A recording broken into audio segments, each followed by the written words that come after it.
This Place Rules is a documentary from Capitol Hill native fellow Puffy Hairhaber Andrew Callahan about the events leading up to the January 6th Capitol riots. Attack? Insurrection?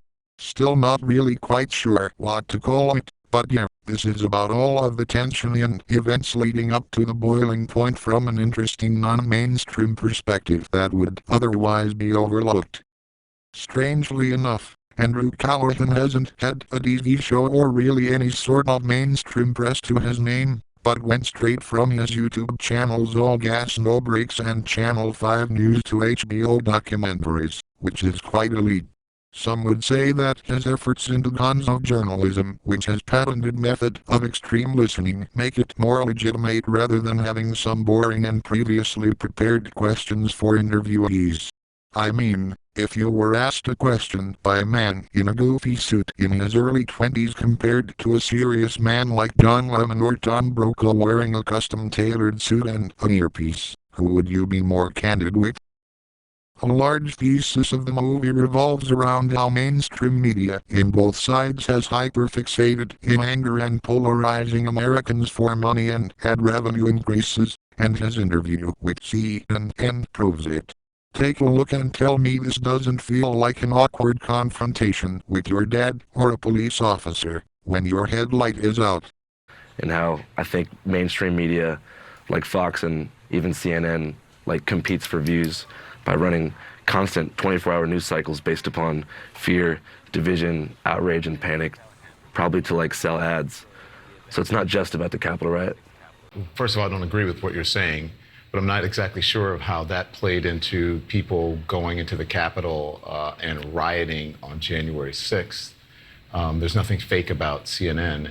Oh, I'm not saying fake news. I'm just saying ramping people up and increasing division during that period of time. Just watching people kind of fall down the rabbit hole and be pushed into action and falling down the conspiracy rabbit hole. Moving on now, Russia is ramping up its...